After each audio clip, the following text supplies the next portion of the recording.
Before we dive into today's incredible story, make sure to hit that subscribe button and ring the notification bell so you never miss our amazing tales of unexpected kindness and life-changing moments.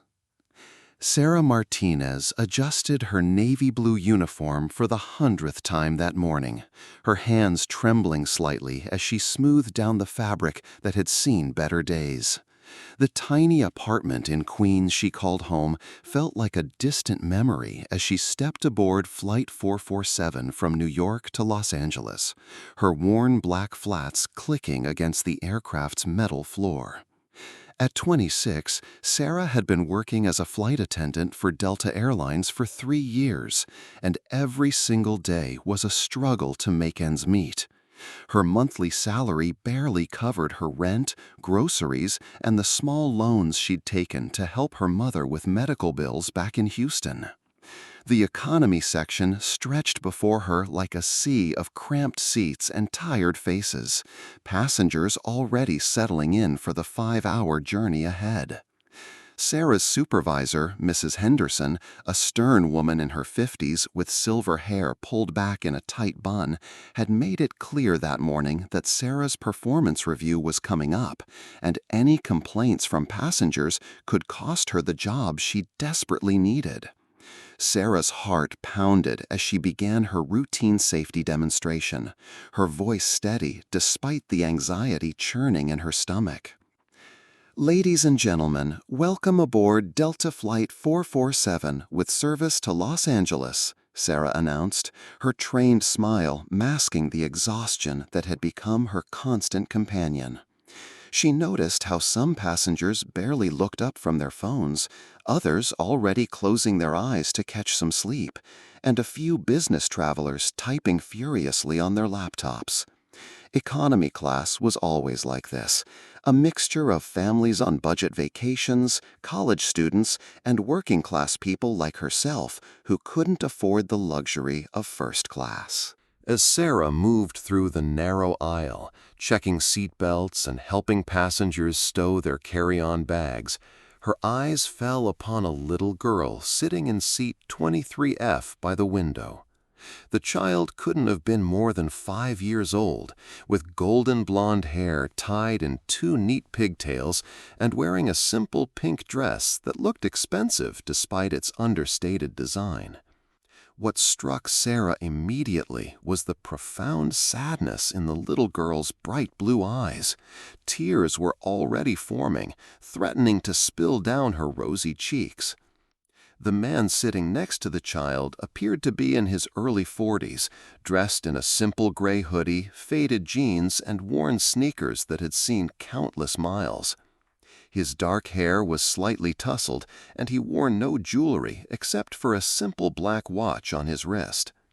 Everything about his appearance suggested he was just another middle-class passenger, perhaps a single father taking his daughter on a modest vacation. He was gently patting the little girl's hand, whispering something in her ear, but she continued to sniffle and wipe her eyes with the back of her small hand. "Daddy, I miss Grandma Rose," the little girl whispered, her voice breaking Sarah's heart instantly. "Why couldn't she come with us? Why did she have to stay in the hospital?" The man's jaw tightened almost imperceptibly, and Sarah caught a glimpse of something deeper in his dark brown eyes, a mixture of pain, love, and what seemed like guilt. But she quickly dismissed the thought, focusing instead on the crying child who was now attracting concerned glances from nearby passengers. Sarah approached their row, her motherly instincts overriding her professional obligations. She had always been drawn to children, perhaps because she had helped raise her 3 younger siblings after their father left when she was just 16. There was something about this little girl's tears that reminded her of her youngest sister Emma, who used to cry the same way when she missed their dad. "Hi there, sweetheart," Sarah said softly, crouching down to the little girl's eye level. "I'm Sarah, and I'm going to be taking care of everyone on this flight today. What's your name?" The little girl looked up through her tears, her bottom lip quivering. I'm, I'm Lily, she managed to say between sniffles. Lily Thompson. The man beside her, presumably her father, looked up at Sarah with grateful eyes. "Thank you," he said quietly, his voice carrying a hint of refinement that seemed at odds with his casual appearance. "She's having a hard time. We're going to visit some family, and she's missing her grandmother." Sarah's heart ached for the child. She glanced around and noticed that other passengers were beginning to stare, some looking annoyed at the prospect of a crying child disrupting their flight. Mrs. Henderson was nowhere to be seen, probably in the galley preparing for takeoff, which gave Sarah a moment to focus entirely on little Lily. "You know what, Lily?" Sarah said, her voice taking on the gentle tone she had once used with her own siblings. "I have something very special that always helps me when I'm feeling sad. Would you like to hear it?" Lily nodded slowly, her tear-stained cheeks catching the overhead light. The man, her father, watched Sarah intently, and there was something in his gaze that made her feel both nervous and strangely comforted at the same time. Without thinking about the passengers around them, without worrying about company policy or her supervisor's potential disapproval, Sarah began to sing. Her voice, soft and melodic, filled the small space around their seats as she sang an old lullaby her own mother had sung to her years ago when times were tough and money was scarce. "Hush now, little angel, close your weary eyes. The world can wait tomorrow beneath these starlit skies. Dream of fields of flowers, dream of morning light. Mama's here beside you, everything's all right." The effect was immediate and magical. Lily's tears began to slow, her breathing becoming more regular as she focused on Sarah's gentle voice. But it wasn't just the little girl who was affected. The entire section of the plane seemed to fall under the spell of Sarah's impromptu lullaby. Conversations died away, phones were lowered, and passengers turned their attention to the young flight attendant kneeling in the aisle, her voice creating a cocoon of peace in the midst of the usual pre-flight chaos. Take a moment to hit that like button if you believe in the power of unexpected kindness, and let us know in the comments what you would have done in Sarah's situation. Sarah continued singing, unaware of the growing audience around her. "Sleep now, precious baby.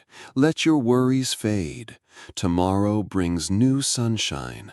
Don't be afraid. Angels watch above you, keeping you from harm, safe within the circle of love's protecting arm." Lily's eyes were growing heavy, a small smile finally replacing the tears that had been flowing just moments before. She reached up with her tiny hand and gently touched Sarah's cheek, a gesture so pure and innocent that it brought tears to Sarah's own eyes. "That's beautiful," Lily whispered. "Will you sing it again when I wake up?" "Of course, sweetheart," Sarah replied, her voice thick with emotion. "Whenever you need to hear it." As Sarah stood up, preparing to continue her pre-flight duties, she became aware of the profound silence that had settled over the economy section. Every single passenger within earshot was staring at her, but their expressions weren't filled with the annoyance she had expected. Instead, she saw something that took her completely by surprise: admiration, warmth, and genuine emotion reflected in dozens of faces. An elderly woman in the row across the aisle had tears streaming down her cheeks. "That was the most beautiful thing I've heard in years," she said softly. "My own grandmother used to sing that same lullaby to me when I was about her age." A young mother traveling with her own toddler nodded in agreement. "You have a gift," she said to Sarah. "That little girl is so lucky you were here." Even the businessman who had been aggressively typing on his laptop was looking at Sarah with newfound respect.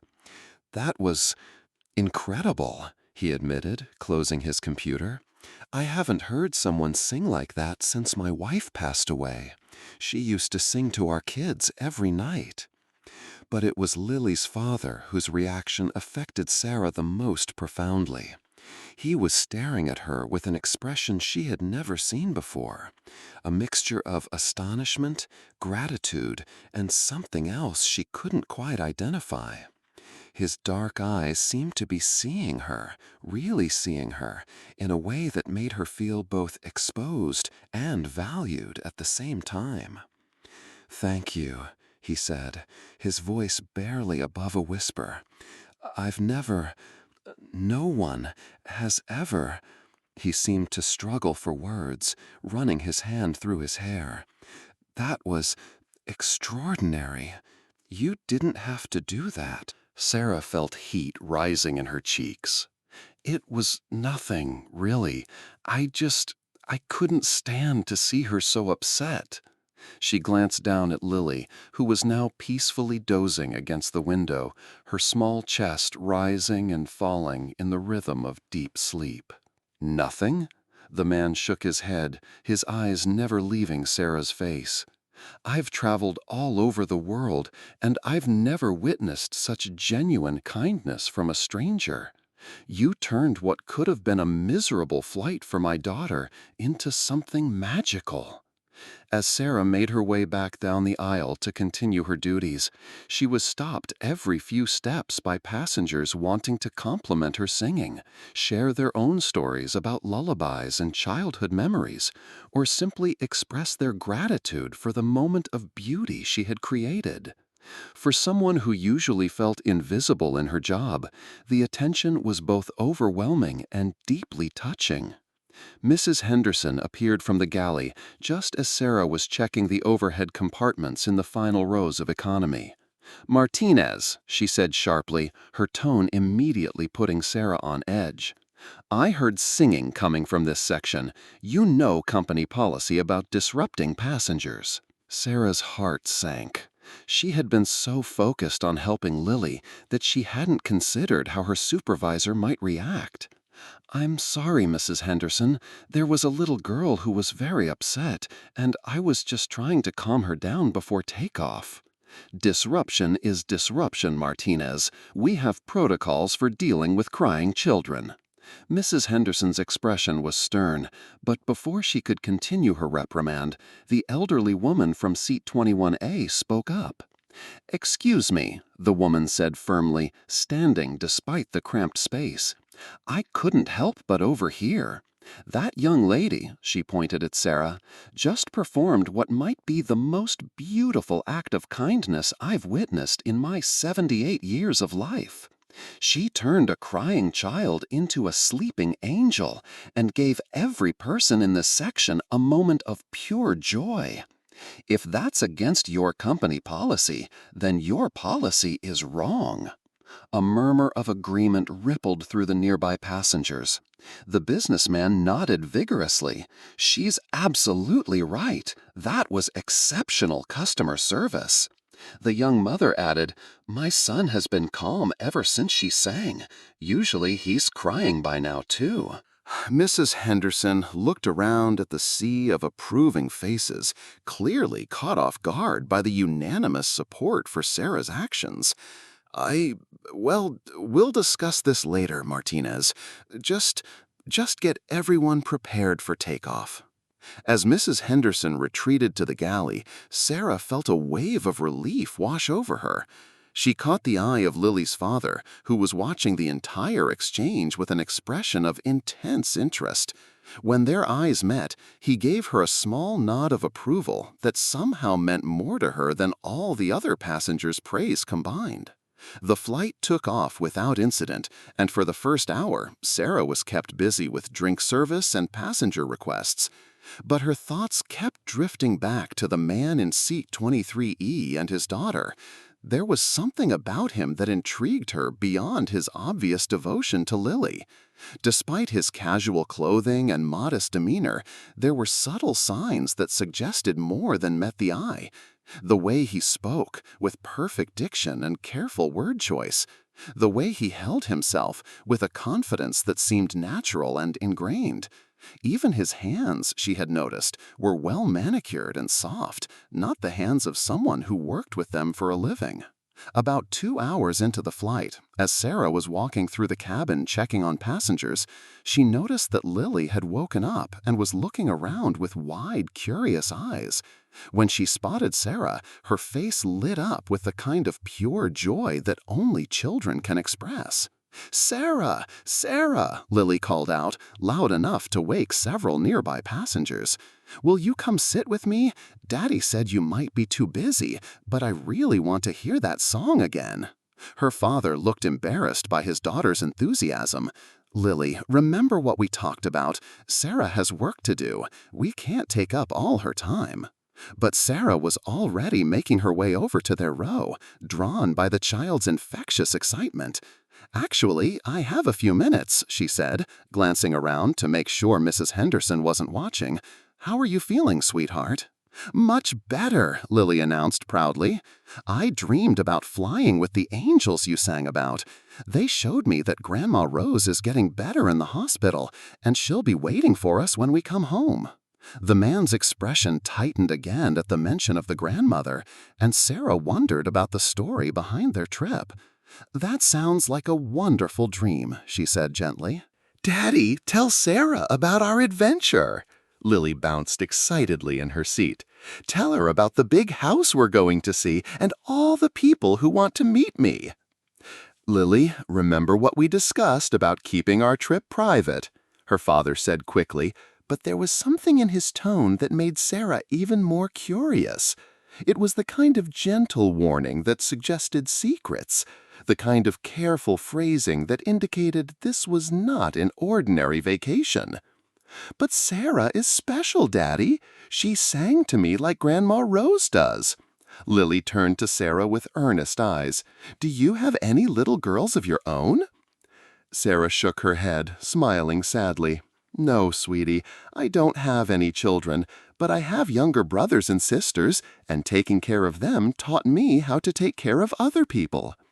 "Why don't you have any babies?" Lily asked with the blunt curiosity of childhood. "Don't you want some?" The question hit Sarah harder than she expected. The truth was, she did want children someday, but her financial situation made it seem like an impossible dream. She could barely take care of herself, let alone support a family. Dating had been nearly non-existent in recent years, as she worked double shifts and sent most of her money home to help her mother. "Well," Sarah said carefully, "sometimes life has different timing for different people. Right now, I'm focused on taking care of passengers like you." Lily's father was studying Sarah's face intently, and she had the uncomfortable feeling that he could see right through her diplomatic answer to the pain underneath. There was something about his gaze that made her feel like he understood struggle, despite his apparent comfort with his daughter's casual mention of big houses and meeting lots of people. "Sarah," Lily said suddenly, "will you braid my hair like yours? Daddy tries, but he's not very good at it." Sarah looked at the man questioningly, and he laughed, the first time she had heard him laugh during the flight.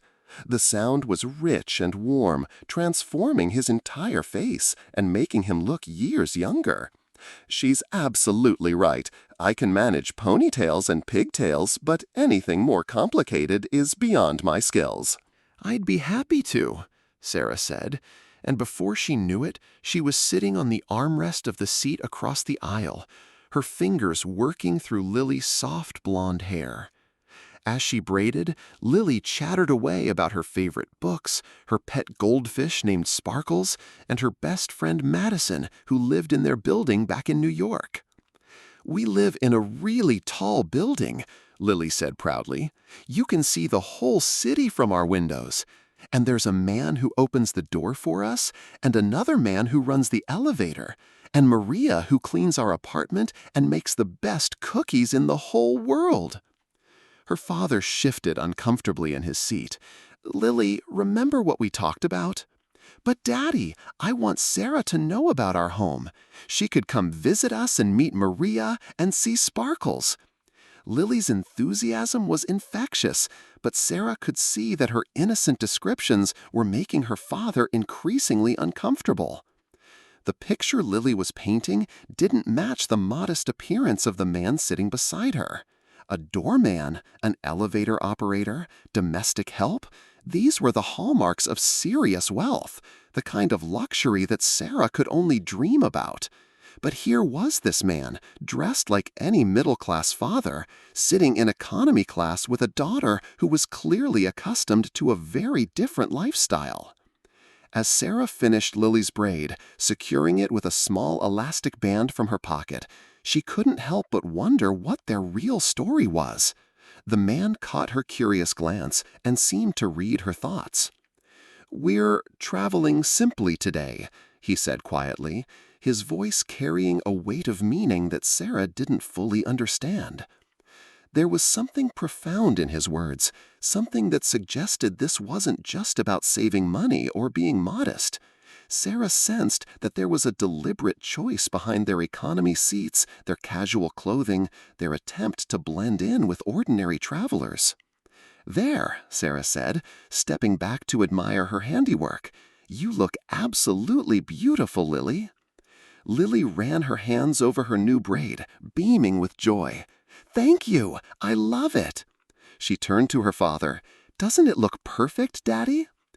"It does indeed," he replied, but his eyes were on Sarah as he spoke. "You're very talented. Is there anything you can't do?"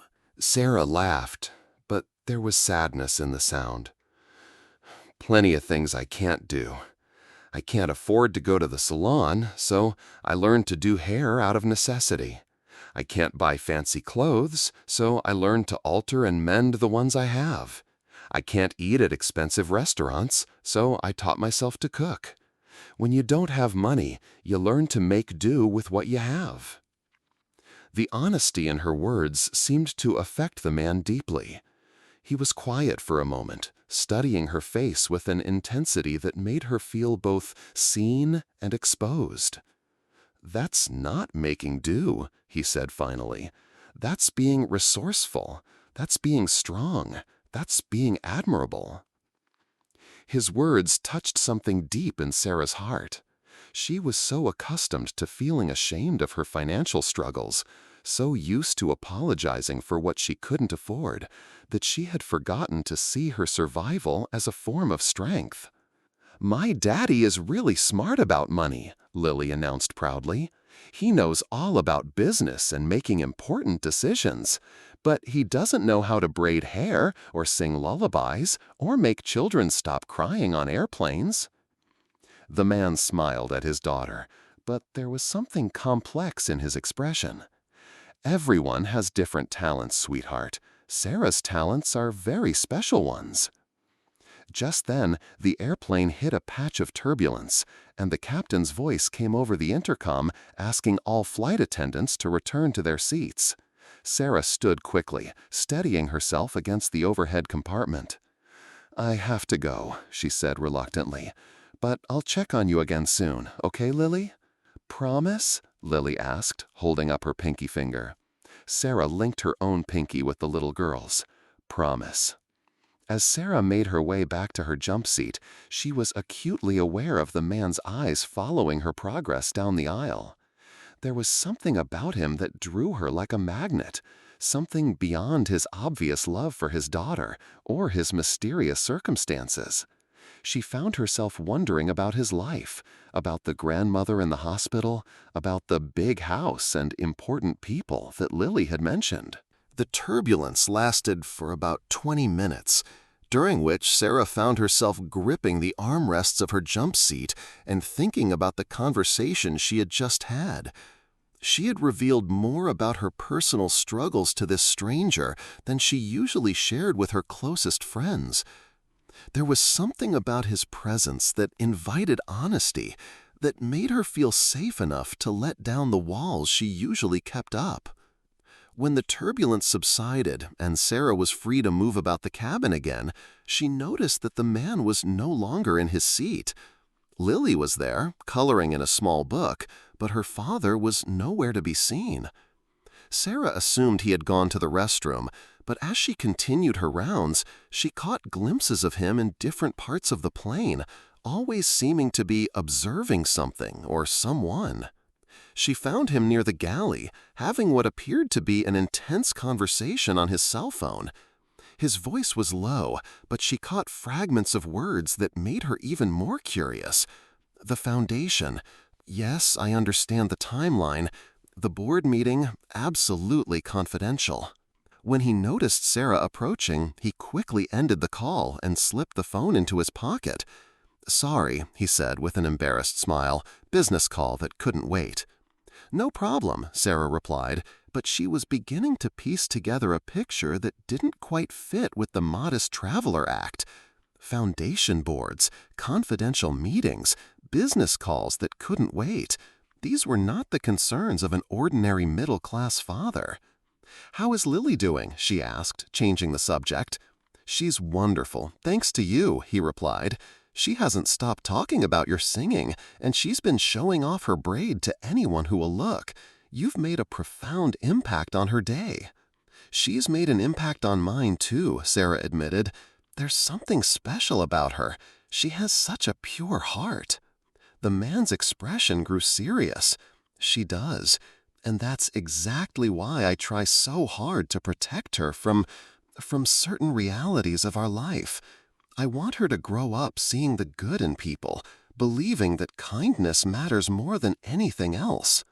There was a weight to his words that suggested he had experience with people who didn't prioritize kindness, people who might value other things more than the purity of heart that his daughter possessed. "I think you're doing an amazing job," Sarah said sincerely. "She's lucky to have a father who cares so much about protecting her innocence." He looked at Sarah for a long moment, and she had the strange feeling that he was on the verge of telling her something important. But instead, he simply said, "Thank you. That means more to me than you know." As they stood there in the narrow galley space, Sarah became acutely aware of how close they were standing, how she could catch the faint scent of his cologne, something expensive that didn't match his casual attire. She could see the flecks of gold in his dark brown eyes, the way his jaw tightened when he was thinking deeply, the small scar above his left eyebrow that gave his face character. "Sarah," he said quietly, "I want you to know that what you did for Lily today, it's shown me something I had almost stopped believing existed." "What's that?" she asked, her voice barely above a whisper. "Genuine goodness. Kindness without expectation of reward. Someone who sees a crying child and responds with their heart instead of thinking about rules or policies or what's in it for them." He paused, seeming to struggle with his words. In my line of work, I don't encounter that very often." Before Sarah could ask what kind of work he did, Mrs. Henderson appeared at the other end of the galley, her expression stern and disapproving. "Martinez, passengers are asking for drink refills in the back section," she said sharply. "This isn't social hour." "Yes, ma'am," Sarah replied quickly, feeling heat rise in her cheeks. She gave the man an apologetic look and hurried away to attend to her duties. For the remainder of the flight, Sarah threw herself into her work, trying to ignore the way her thoughts kept drifting back to the mysterious man and his adorable daughter. She refilled drinks, distributed snacks, helped passengers with blankets and pillows, and answered the call button more times than she could count. But through it all, she was aware of seat 23E, aware of the occasional glimpses she caught of the man watching her with that same intense expression.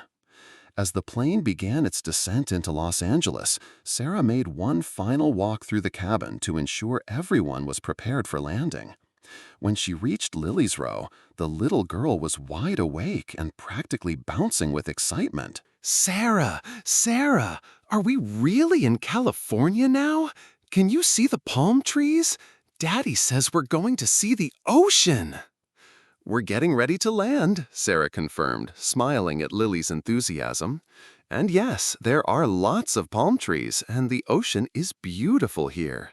"Will you come visit us while we're here?" Lily asked hopefully.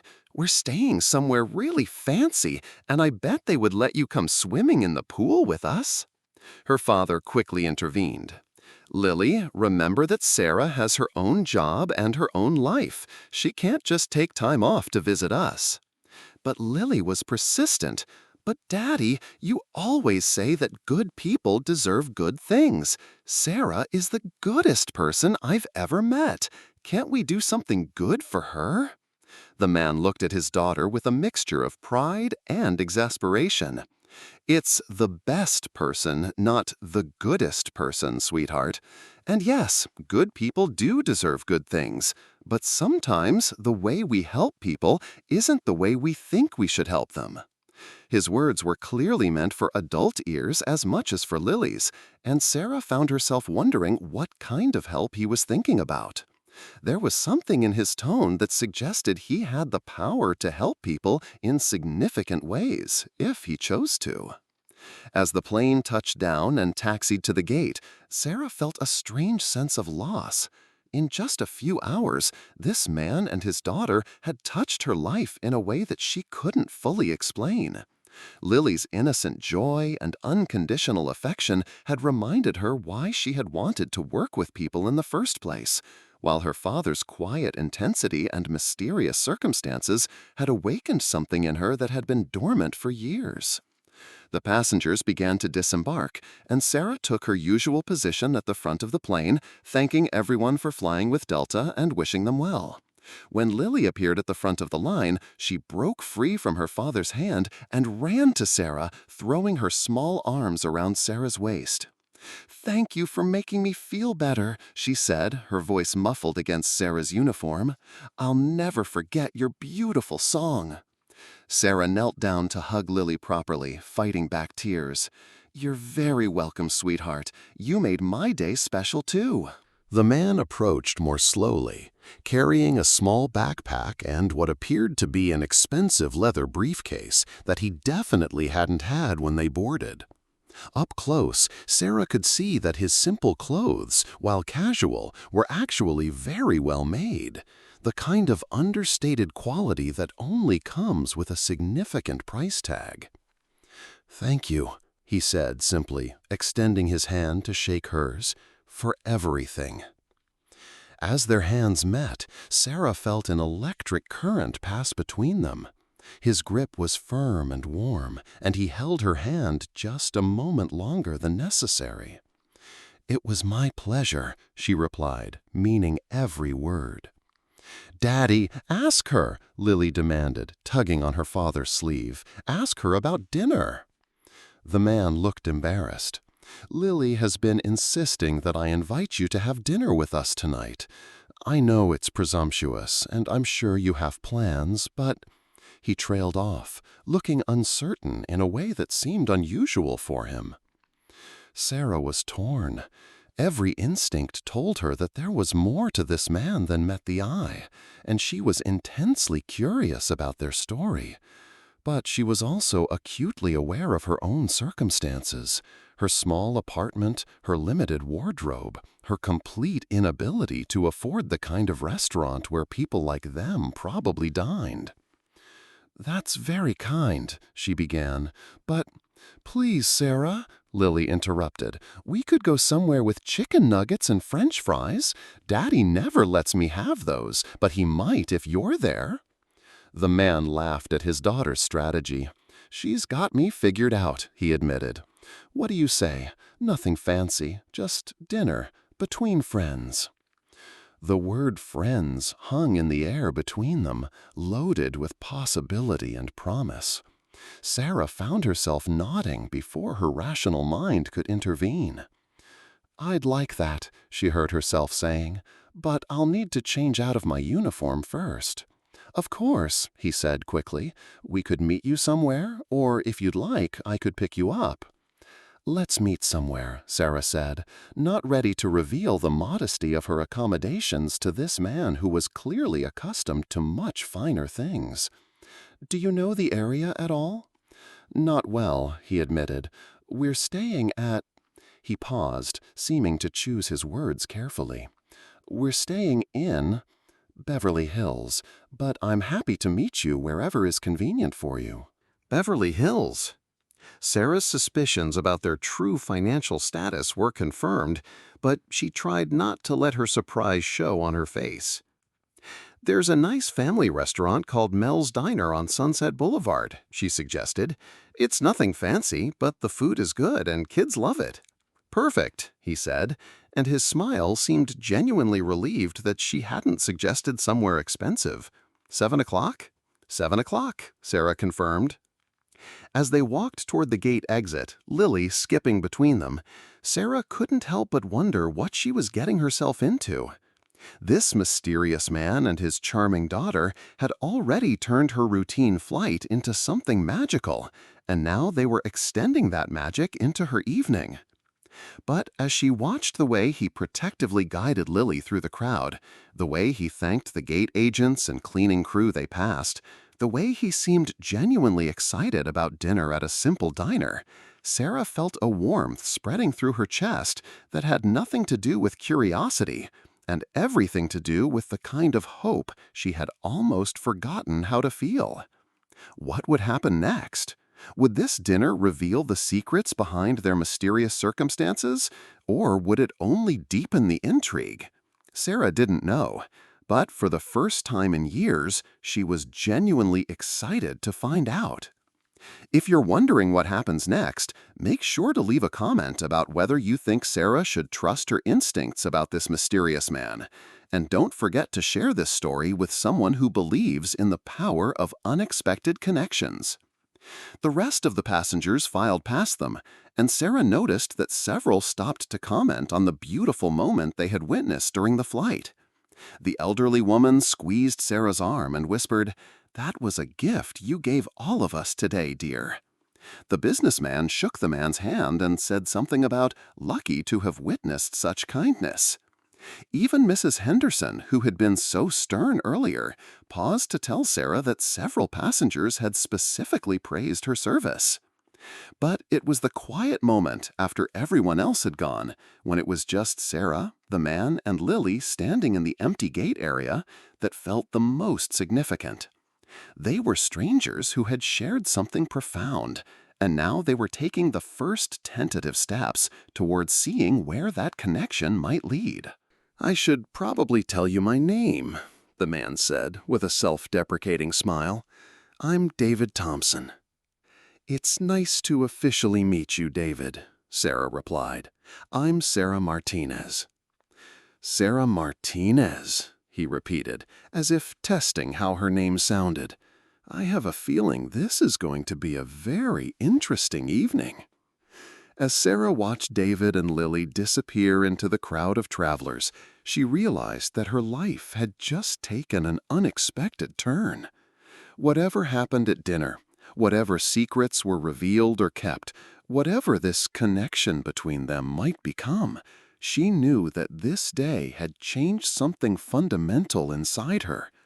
For years, she had felt invisible, struggling just to survive in a world that seemed designed for people with more resources, more opportunities, more luck than she had. But today, through one small act of kindness toward a crying child, she had been seen, really seen, by someone who recognized the value of her compassionate heart. And sometimes being truly seen by the right person is the first step toward discovering that your life can be so much more than you ever dared to imagine. What Sarah didn't know yet was that David Thompson had secrets that would change not just her evening, but her entire future in ways she could never have dreamed possible. The adventure was just beginning, and Sarah Martinez, the humble flight attendant from Queens who had learned to make do with what she had, was about to discover that sometimes the universe has plans that are far bigger and more beautiful than anything we could plan for ourselves. Stay tuned for our next incredible story, and remember to share this tale of unexpected kindness with someone who needs a reminder that magic can happen anywhere, even 35,000 feet above the ground.